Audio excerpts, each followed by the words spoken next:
Suite aux événements qui s'est passé les derniers jours, je pense entre autres à l'inauguration de Charme Sortilège où j'étais participant. Alors, je tenais à décanter un petit peu, à me reposer, à faire un peu de recul. Et maintenant, en me retrouvant frais et dispo, je peux en parler librement. Cette journée, je pense toujours à samedi, le 17 août 2019 à je vais dire 10h45 du matin, il y avait déjà des dizaines de personnes qui entouraient la boutique et qui attendaient l'ouverture. Déjà là, c'était, disons-le franchement, c'était un peu stressant. Alors je suis rentré et je sentais que les gens à l'intérieur, les copropriétaires, les employés, les invités, etc., étaient dans leurs souliers.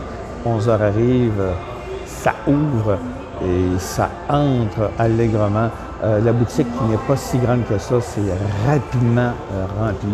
Je dois dire que ça a été là, de 11h à 17h et même plus un feu roulant. Il y avait énormément de monde. À la limite, on se marchait sur les pieds. L'espace était entièrement occupé. Je ne sais pas combien de dizaines de personnes sont passées, mais c'était ahurissant. Et j'ai senti de la part de Marie-Renée, une des copropriétaires de Charme et Sortilège, pas nécessairement dépassée par des événements, mais complètement abasourdie par ce succès que je crois que personne attendait. Et puis, écoutez, mon rôle, c'était de faire de courts tirages de quelques minutes sur 3 cartes. J'ai utilisé les 22 arcades majeures et il y avait une belle rangée en avant de moi.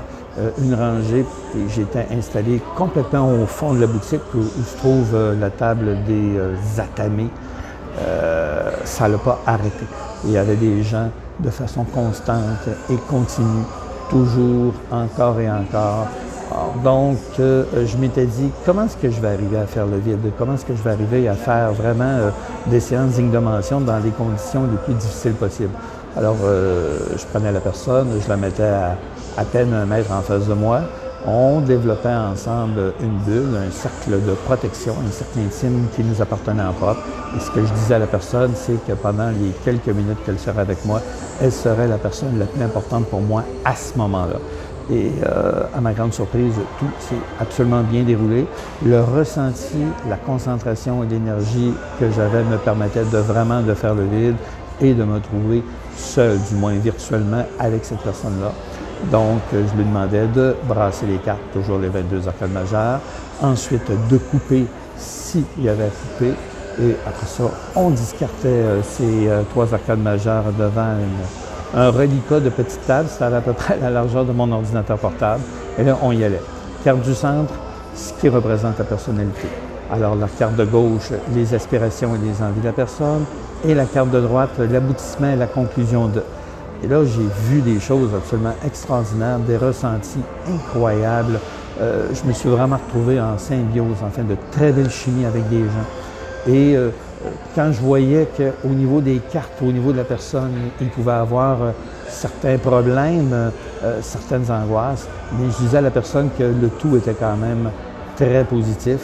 Tout ce qu'il y avait à faire, c'est de renforcer son travail et d'y aller. J'ai vu des gens sceptiques, j'ai vu des gens intéressés, j'ai vu des gens qui étaient accrochés à mes lèvres et j'ai vu aussi quelques personnes qui étaient en situation, j'aime pas dire d'angoisse, mais en situation de recherche, mais vraiment où on cernait des problèmes d'ordre personnel que je trouvais un peu tristes. Mais encore là, et c'est ce que je disais aux différents copropriétaires, d'y aller d'une façon positive, du moins avec les gens qui sont avec nous, et de voir exactement de quoi il en est, et de dire aux gens, écoutez, votre situation n'est sûrement pas sans issue. Le libre arbitre existe et c'est vous qui demeurez le maître du jeu, mais le travail à faire doit être fait. Si vous le faites allègrement, le tout devrait se replacer dans une échéance plus ou moins longue. Compte tenu de ces conditions, j'allais dire, un peu extraordinaires, parce que de 11h à 16h, parce que, bon, de 16h à 17h, j'ai décidé de prendre un break, de m'arrêter pour me tenir avec d'autres personnes. J'ai probablement tiré entre 50 à 60 personnes et j'aurais pu continuer encore et encore et encore. On voyait qu'il y avait de la demande.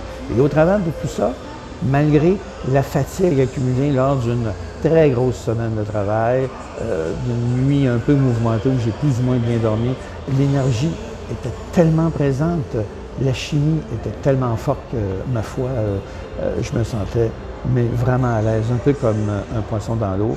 Et après 30 ans d'ombre à tirer pour moi ou pour mes amis ou mes conjointes et les gens qui étaient proches de moi, je me suis rendu compte que j'étais capable de développer, d'anticiper, de bien expliquer les arcades et en prospective, de me projeter avec le consultant pour lui proposer des avenues, des plans de travail et des aboutissements le plus positifs possible. Comme je disais aux gens qui nous entouraient, le travail vous appartient, vous demeurez le maître du jeu. Les cartes que j'ai devant moi sont des, j'allais dire, un portrait global, mais en tant que peintre, il y a beaucoup de bruit ici.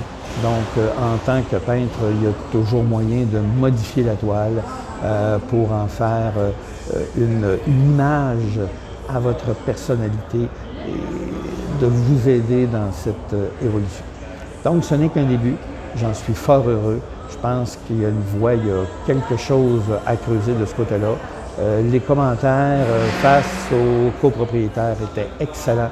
Or donc, ce n'est que partie remise. Je devrais continuer dans la voie du tarot et continuer d'une façon probablement plus professionnelle. D'offrir mes services, d'offrir des consultations et probablement des ateliers d'information et aussi des ateliers d'apprentissage. Ça m'a été demandé sur le net. Donc, de beaux projets en perspective à travailler. Donc, comme je disais dans une vidéo précédente, le dormeur s'est réveillé et il n'est pas question qu'il se recouche, il n'est pas question qu'il refasse le sommeil. Or donc, cet examen d'entrée, cette plongée dans le vide a été fort réussie. Donc, il s'agit, pour l'auteur de ces lignes, de continuer, d'avancer, de progresser et d'ouvrir des fenêtres et de respirer l'air pur du matin.